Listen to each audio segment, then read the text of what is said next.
The urban legend is, if you say his name 5 times while looking in the mirror, he appears in the reflection and kills you.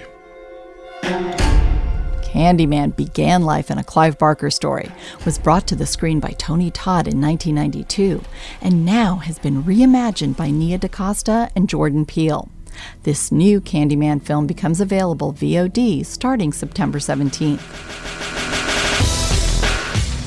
Welcome back to a bonus edition of listener-supported KPBS Cinema Junkie. I'm Beth Accomando. The new Candyman film has so many layers to peel back that I wanted to discuss it with author and professor John Jennings. He's taught classes about black horror and has adapted Octavia Butler's books to graphic novels. He was in San Diego for AfroCon earlier this month, so I asked him to delve into Candyman's many layers with me and consider its place in the growing subgenre of black horror. This interview contains some spoilers, so if you haven't seen the film, put the podcast on hold and get to a cinema to see Candyman or stream it online. And then dive into it with us in this podcast. But if you have seen it, then let's go.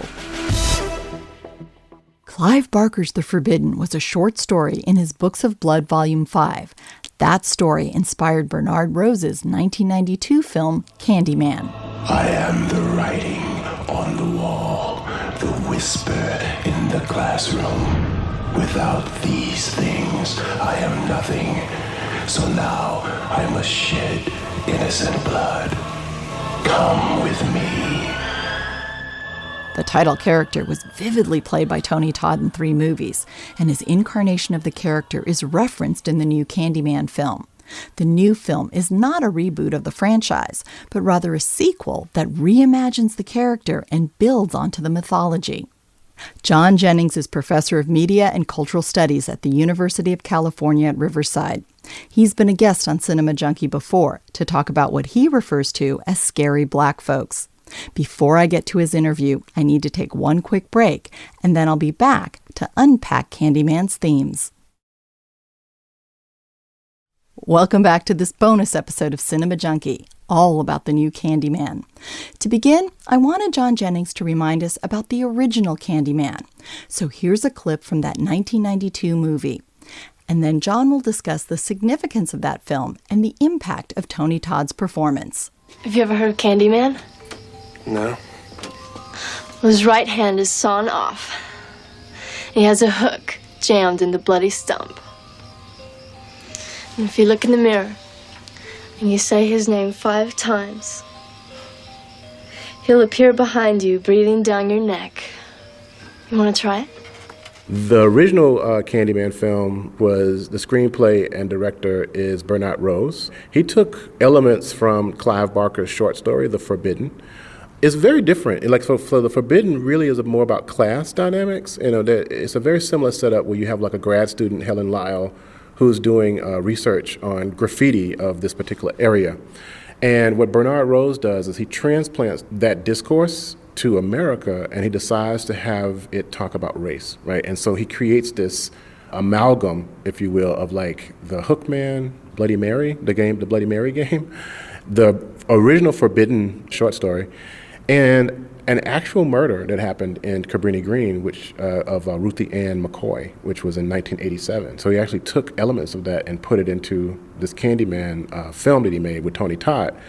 The other urban legend, of course, that he mixes in there is race, right? Because it's a story, it's a fiction, right? And so he mixes all these things in there as well for good measure. And so I think one of the things that Tony Todd brings to it is like he's a Shakespearean actor. That's one thing. It's like he's an actor's actor. The dude is. Before Candyman, you really only had we had a couple of really great performances by black actors in horror films, of course, and I'm forgetting the actor's name right now, from Night of the Living Dead, of course, the first time you really see a black protagonist actually taking charge of a film. If you're stupid enough to go die in that trap, that's your business. However, I am not stupid enough to follow you. It is tough for the kid, that old man is so stupid. Now, you get the hell down in the cellar. You can be the boss down there. I'm boss up here. And of course, Blackula. You shall be Blackula. Blackula.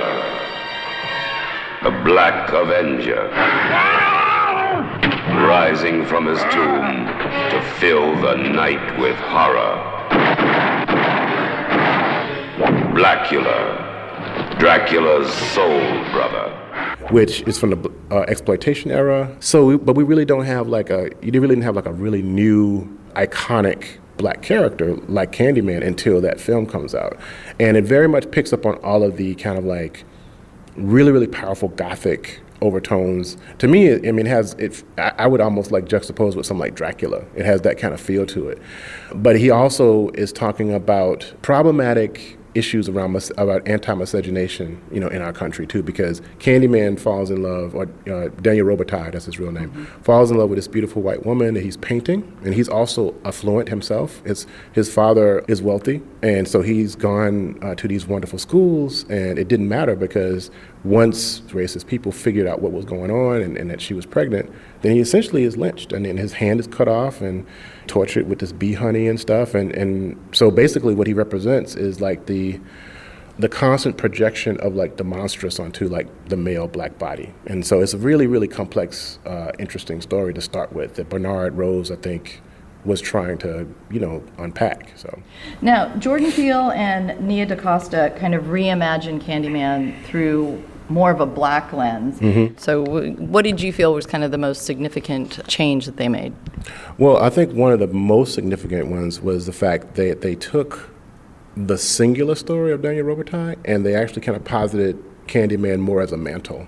And so he becomes more of a system as the Coleman Domingo's character, Billy Burke, kind of references, he's a hive. It's almost like you need a systemic like avenger to kind of fight against systemic racism. You know what I'm saying? Because he becomes like more than one person. And so I think that was a really interesting idea because it doesn't like disrupt the original story. It actually adds to more of a mythology, which I thought was really interesting, and a very complex notion about like just how race is kind of played out in our country. But a story like that, a pain like that, lasts forever. That's Candyman.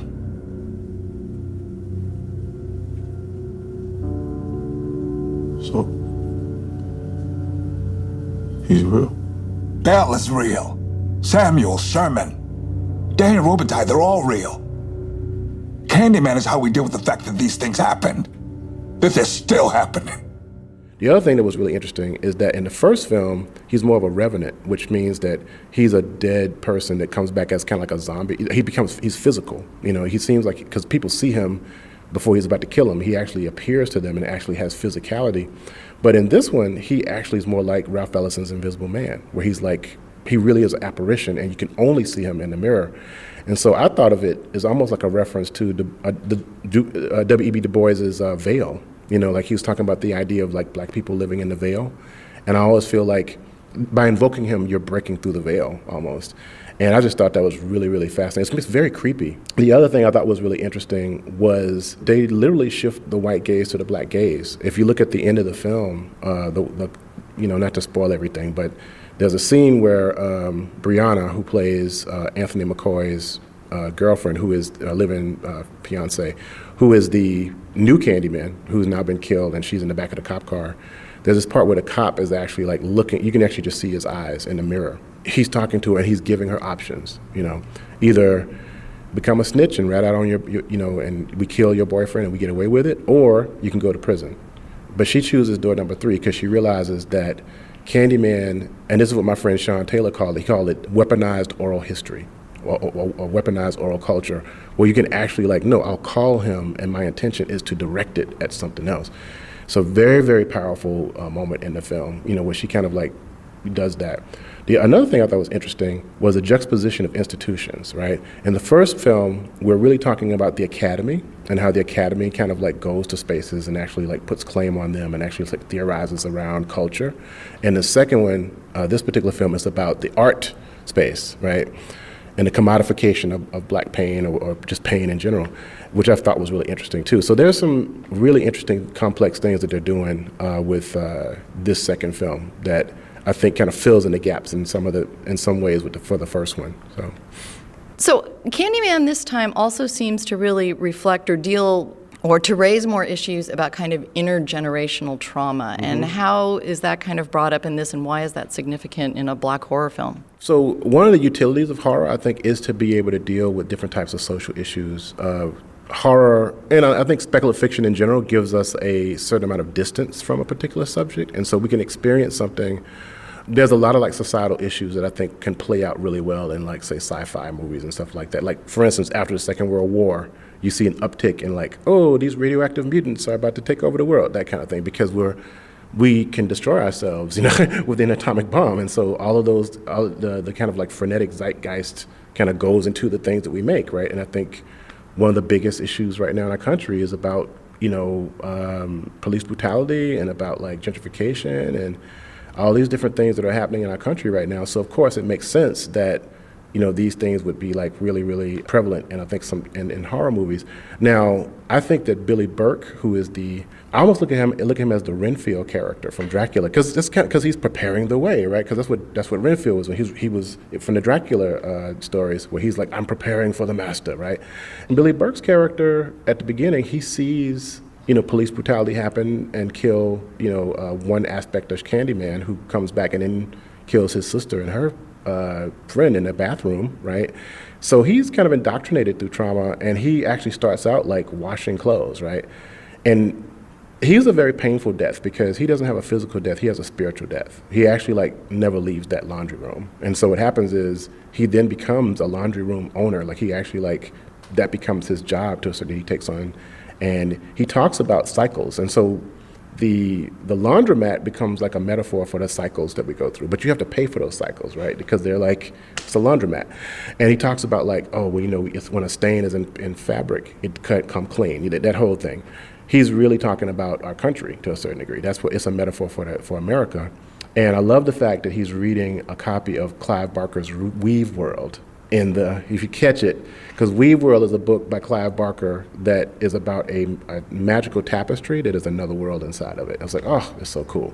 Anyway, so he represents, I think, intergenerational trauma and how it affects communities. And he takes it upon himself to invoke and create the mythology of oral culture that is Candyman, to protect what's left of his neighborhood. Well, you mentioned, how art like science fiction or films can kind of distance you from certain things and allow you to look at it.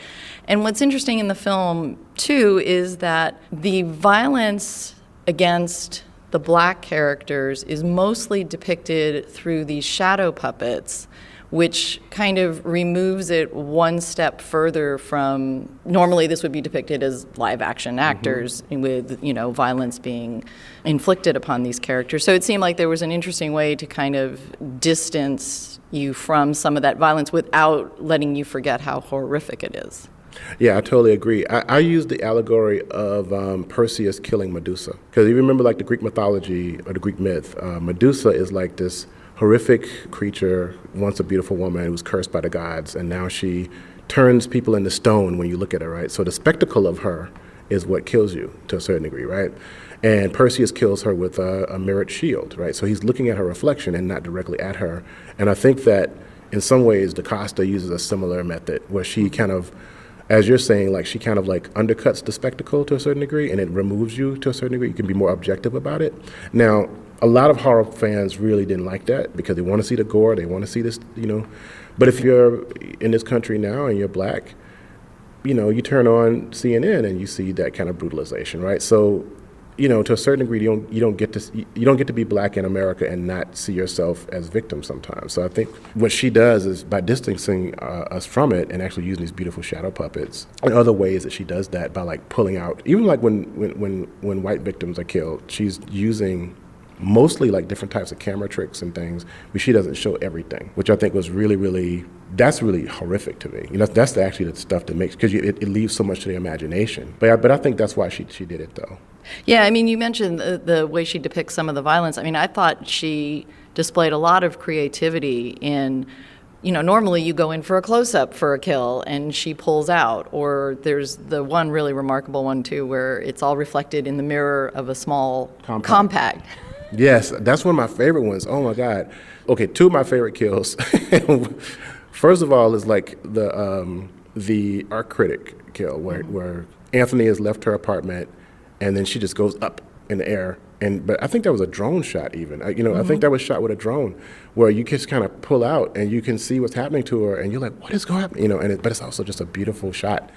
The compact scene is amazing, right? Because it's from the point of view of this little black girl who's in the stall using the bathroom, and she's like, "What is going on?" And it's like one of the victim's compacts come out, and it's got blood on it, and you can see him floating a little bit, and then you just hear them screaming, and then you see like these bees come out, and one hits the screen, walks down, and their reflection splits off and flies back into the background. I was like, "Excuse me." It was just great. I was like, that's a really, really great shot. And you just, a lot of it's up to your imagination. You're like, what is happening to these women? Anyway. And there's some things that she does in the film that are not really directly related to the plot or to Candyman, but that feel like a different perspective in the sense that you get to see this black couple in a very affluent apartment surrounded by books, surrounded by art. Mm-hmm. Brianna speaks French in her interactions with her, business dealings. And it just feels like, in this subtle way, she's trying to say, like, there are different ways to depict black characters that Hollywood has really not been giving us. And it's very organic as well. Yeah. The depiction of like the spectrum of blackness and how black people interact. Yes, I think because you see like a different class levels and all kinds of things. No one is having any kind of like disputes, Yeah, I think it's really well done. And you see a character like, actually that's in some ways works against Anthony because he's so forthright with Billy Burke. Literally, that he's like, you're the new Candyman. By the way, I wonder if Peele wrote this line where he's like, hey, you need a hand? Remember that part? I was like, oh, dad joke. You know what I'm saying? And it's also the first time you see Billy Burke playing with the shadow puppets. He's like, hands, hands, hands, which is, of course, he's talking about the cops, but he's also, referencing it's literally a foreshadow. Anyway, still finding things. But yeah, I think that is a really big part of it to show the spectrum of black experience in our country. Well, and Anthony's an interesting character too because he's an artist and he comes to this urban legend or this character of Candyman, and at first it's kind of a superficial, very like, ooh, how can I cash in on this? Yep. And there's this sense of kind of making us look at the role of the artist and how that can function before he actually comes to kind of deeper terms with what this whole legend means. Yeah, no, that's true. And that's what I was saying about like how at first in the first film, the Academy is doing the same thing. Like Helen Lyle is like, oh, I need to get my PhD, and this is very interesting, She's just looking at the shell of the story, right? And then kind of pontificating about what it could mean, but not really being of the culture. And Anthony is like, I need something to become famous, right? And that's why I think like Candyman punishes those who don't have the right intent. And he kind of punishes those who don't understand what he really is. And at the end of it, Brianna utilizes him as more of a weapon. He's almost like, it's like you shouldn't play with a gun, don't play with Candyman, right? It's the same kind of thing. Tony is very interesting because he's the direct link to the first movie because he is the child that was saved by Helen Lyle in the first film, which I thought was a really good way to actually connect the films, You're right, really interesting character. So the first film, I thought it was interesting because the tagline for the film is, we dare you to say his name. And now the tagline says, say it. Mm-hmm. And then there's a hashtag for tell everyone. Yes. And I just want to know, like, how do you think this is playing off of kind of Black Lives Matters and this sensibility of say their names, remember who the victims are, and kind of transforming this Candyman legend into something that feels very contemporary and of the moment now? Yeah, no, that's a very good question. Yeah, because the first one really is, it's talking about race and representation, but it also still centers Helen, as the main kind of protagonist. And she becomes like a really active ally and definitely like she gives her life to save this little black boy, which I think, and then of course the black community reflects that. They actually come to her grave, they give her this hook, what have you, and then she becomes an urban legend, right? Which I think is very interesting. And then in the second film, they shift this lens, right? And as you're saying, like this is taking directly from like some of the chants that are from the Black Lives Matter movement about saying the names repairing erasure, because that's what the character's doing too. Like, do not forget me. This is what happened to us. This is, say my name and actually and see what happens, that kind of thing. So it's because he's still an angry spirit, but it's also like a sense of reverence for the people who've been killed in this fashion. And I don't think it's a coincidence that one of the main characters' name is Brianna, and she actually ends up, killing cops at the end by her speaking Candyman's names, right? Tell Everyone, of course, is about really, really tapping into the idea of oral culture, remembering through speaking, that kind of thing, passing along these stories, because, these urban legends were they were folk tales, and this is a morality tale too. That's what the other thing I think is really cool is back in the 90s, a lot of the black films that they were doing were message movies, right? And so I think this actually is kind of winking at that too. This is a message movie. This is what this movie's about, which I think is really interesting too. And when you look through that lens, it also even changes something like I am the writing on the wall, right? It's kind of positing that any of us could be like the writing on the wall. Any of us could have a mural about our death, right? And that's what I think this is referencing. And I think that's true because at the beginning of it, the whole audience is in the mirror at first because everything's reversed. Mm-hmm. Everything's reversed, and we're on the other side of the mirror. I was like, what is going on? Yeah, so I think, yes, they decided to take a stand, and and they actually do have an outreach program as part of the Candyman film. It's if you go to their website, there's an entire section about community outreach and about getting psychiatric help, community healing and stuff like that too. So it's a very intentional film in that regard. So. Now, you teach about black horror, and you're very invested in kind of studying this and talking about it. So where do you see this film kind of fitting into this subgenre, and is it signaling something new at this point in time? That's a great question. And I think you're the first person besides myself, and maybe a couple other people, have thought of it as a subgenre. I think it might be that. I think Jordan Peele called it social horror, I think is the term he used. But I think it really is dialing into the utility of speculative fiction and horror to deal with these really heavy subjects. And I think that this particular film, as far as this new way of looking at horror with this Afrocentric in that space, or looking at black trauma, is probably is part of the gold standard right now. I mean, it definitely has some unevenness that I would have liked to see built out, but that's just me as a storyteller. But as far as the significance of it, I think it's pretty high. I mean, I would, I think it's in some ways up there with Get Out, as far as building off of this legend and then actually being a strong sequel, but also kind of a reboot, and how well it's done. It's it seems very intentional about the messaging, and it kind of shows what you can do if you can take these social issues and bring them to bear. Some people think it's it's too heavy-handed or whatever, but I'm well, so were the horror comics from the 1950s and stuff too. They call them preachies, right? Some people just don't want it to be preached to. I was well, being subtle doesn't seem to be working, right? So I'm we're still in the same mess, right? So anyway, but I really enjoyed it though. I thought it was a fine film. So. And do you have any final words or about the film, or anything that you would like to encourage people to think about when they go see it or when they exit the theater after having seen it? I think one of the things is that certain Hollywood films have kind of ruined how we look at horror. Because actually, it's funny because my sister-in-law is a big horror fan, and she's like, "Oh, it wasn't even scary."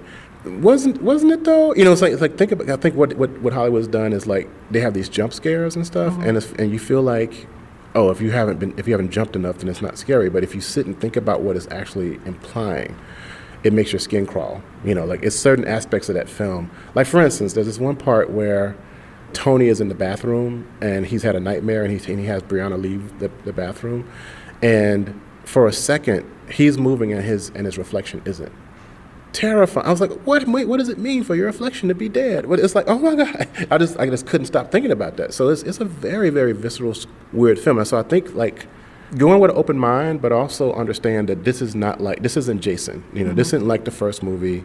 It's very thought-provoking. It's a slow burn. It's an art house horror film to a certain degree too. It has that kind of meatiness to it, and I think it's more effective that way, and it's more creepy. I think that people want to be shown things and not have to fill in the gaps, and sometimes it's best for you to do that, in order to get it. But it definitely bears rewatching as well. So. Well, and also there's a point where the Burke character says, I think it's when he's recounting what he saw in the laundry room, mm-hmm. and he says, I saw the true face of horror then. Kill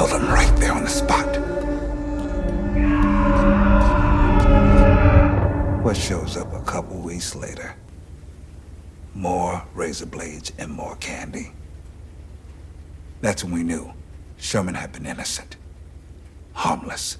And to me, it's kind of a little bit like Stephen King's It. It's like the really scary thing is the real world violence. You know, the abuse the kids go through in It, and then in this, it's the fact that the police kill this innocent man in front of this little child. And the supernatural stuff, on a certain level, is far less terrifying. That's exactly right, and that's what I'm saying. Is like yes, I got chills when you said that, because that's exactly what I thought too. I was like, oh man, when he said the true face of horror, he was talking about the swarm, the police swarm, right? So yeah, and he's like doubly traumatized because of that, and now he realizes, well, in order for me to really fight this vicious, huge thing, I have to create something even darker, you know, and be a part of it. I was like, what I would have loved to have seen is actually the Hive speaking to him, you know, because it is a really quick transition, you know, and I was like, oh, I want to know more about this Billy Burke character. Like, how did he know? Like, how did he come into this role, you know what I'm saying? So I bet that's on the cutting room floor somewhere, you know what I'm saying? Because it's only a 90-minute movie, you know, it's short, and it'll get a lot of stuff out. And I want to know more about Brianna, too, and how she deals with the death of her father. But, you know, there's only so much, you know, and those, a friend of mine said she interviewed Don Cheadle, and he said, you know, whenever you make a movie, you're making 3 different versions, and then you just pick which one you're gonna make, you know, for the audience, you know. So. All right. Well, I want to thank you very much for talking about the new Candyman. Oh, thank you so much, and this has been fun. I love talking about this movie. So.